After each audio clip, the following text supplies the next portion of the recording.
Est-ce que nous sommes à un tournant des relations internationales? Est-ce que la tectonique des plaques qui recompose le monde géopolitique est en train d'accélérer?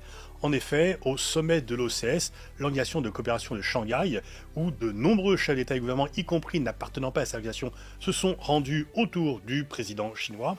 Et puis avec mercredi 2-3 septembre, un immense défilé militaire pour affirmer aux yeux du monde entier la puissance militaire de la Chine. Le message qu'envoient tous ces événements, c'est que le monde n'est plus dominé par les Occidentaux, c'en est une preuve supplémentaire.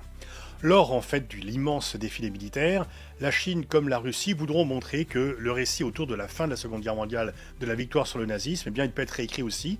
9 mai, Xi Jinping s'était rendu à Moscou pour le défilé de la victoire, de la fin de la guerre, et là en fait, Poutine lui rend la politesse, et les Chinois comme les Russes veulent signifier au reste du monde que la victoire sur le nazisme et sur le japonais n'était pas uniquement une affaire occidentale, mais qu'ils y ont également largement contribué. Si le Premier ministre indien Narendra Modi n'assistera pas au défilé militaire, il était difficile pour lui d'assister à un défilé militaire qui met en avant les armes qui aident le Pakistan à résister aux pressions militaires indiennes. En tous les cas, sa venue a montré un très fort rapprochement entre l'Inde et la Chine. Ils se sont eux-mêmes présentés comme étant des partenaires et non plus des rivaux. Et à qui doit-on cela? Eh bien à Donald Trump, parce que le fait de s'afficher si étroitement avec les Pakistanais, comme l'a fait Donald Trump, et surtout le fait de vouloir mettre des tarifs douaniers à 50%, a complètement ulcéré Narendra Modi et toute la population indienne.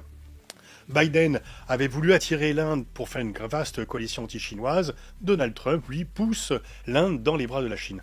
En fait, on peut dire qu'il a fallu une vingtaine d'années, à partir du milieu des années 90, pour que 3 présidents américains, Clinton, Bush et Obama, poussent la Russie dans les bras de la Chine. Il n'aura fallu que quelques mois pour que Donald Trump parvienne au même résultat.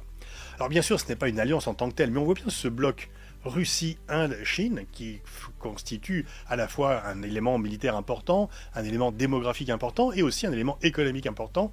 On voit bien que, au-delà de leurs divergences, et on ne peut pas comparer la relation qu'il y a entre la Russie et la Chine, qui est plus étroite, que la relation, disons, renaissante entre l'Inde et la Chine, ce qu'ils ont en commun, c'est qu'ils veulent travailler ensemble pour ne pas dépendre du monde occidental, pour que ce ne soient pas les Occidentaux qui fixent les règles de conduite sur le plan international, et surtout pour que les Occidentaux ne prennent pas de sanctions.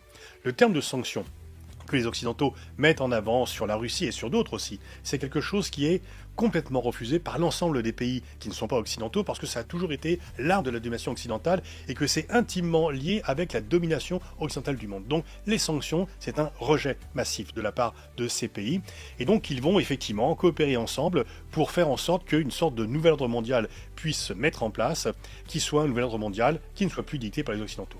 Le secrétaire général des Nations Unies est venu et à ce sommet de l'OCS, et en fait on voit bien qu'au moment